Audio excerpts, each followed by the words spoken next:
Hello, it is May 7th, 2022. This is As the World Burns, tying polls, prediction markets, and forecasting into current affairs and news. I'm your host, Randall Burns. Today we're going to do a little discussion on obesity in the United States. This is kind of a personal issue to me. This is a picture of me around 1993. I was 278 pounds and approximately 42% body fat. I was wearing size 46 jeans.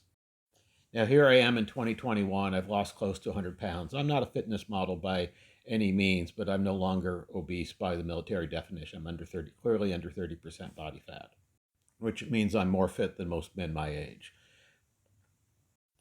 Now, the U.S. is among the most obese large countries in the world, and a lot of the other countries that are close to it that are larger, like Saudi Arabia, Jordan, for example, and Qatar, cozy trade arrangements with the United States.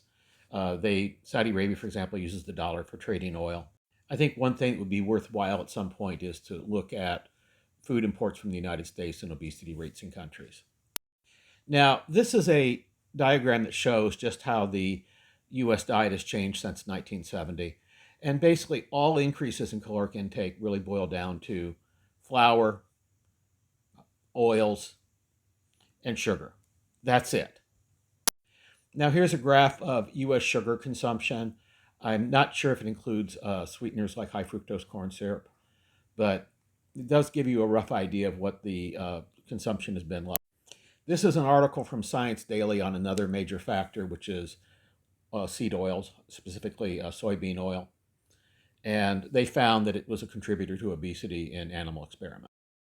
This is a graph from a researcher that tracked linoleic acid, which is largely a marker for soybean oil and certain other high omega-6 seed oils, and showed how that's changed over time along with the obesity rates. Now, if you look at the trends in U.S. obesity rates, something clearly happened around 1976 to 1980, and there was an uptick that's been steadily up since. One potential candidate is the introduction of glyphosate or Roundup, which is an herbicide marketed by Monsanto. And the thing is, this was very carefully engineered to not affect human cells, but it does affect the gut biome of humans. So this is an active research area.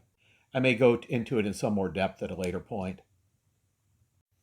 Inactivity is clearly a factor. More U.S. jobs are sedentary, and that's increased markedly in recent decades. A lot of medical doctors ignore some of the research in their own profession. This is from the National Weight Control Registry at Brown University. What their research suggests is that exercise is not necessarily a major factor in losing weight, but it's a major factor in keeping weight off long term. The 90% of their sample of people that lose at least 30 pounds and keep it off more than a year exercise about an hour a day. This highly correlates with my own personal experience. Until I started exercising, I had some uncontrollable food cravings, and that was further helped by eliminating sugar from my diet and eliminating seed oils and very much limiting omega-6 oils, especially soybean oil and animals, conventionally raised animals fed soybean meal. The American College of Sports Medicine takes a similar stand, and they're again recommending about 300 minutes a week of exercise for people that want to maintain weight loss. One product being introduced in Q4 of this year is the Arcimoto MLM, which promises to be very helpful in this. It is a drive-by-wire e-bike. It's actually an e-trike, 3x3. And they're hoping it to be a whole family of vehicles that in this area. They want to become a major player in the e-bike market.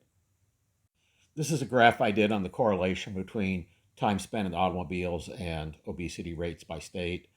And I'm going to expand on this graph in a future video. I'm going to use it to also include television viewing time. So I'm just mainly throwing out some of the major statistics here. Basically, sugar consumption, flour consumption, soybean oil consumption, inactivity. I don't have firm answers here, but I did want to get the ball rolling a little bit on this topic. Thank you very much for joining me today. Please hit the like button. Please subscribe to the channel. Comments are welcome, especially comments with suggestions for future videos. Again, thank you for joining me. I'm signing off now.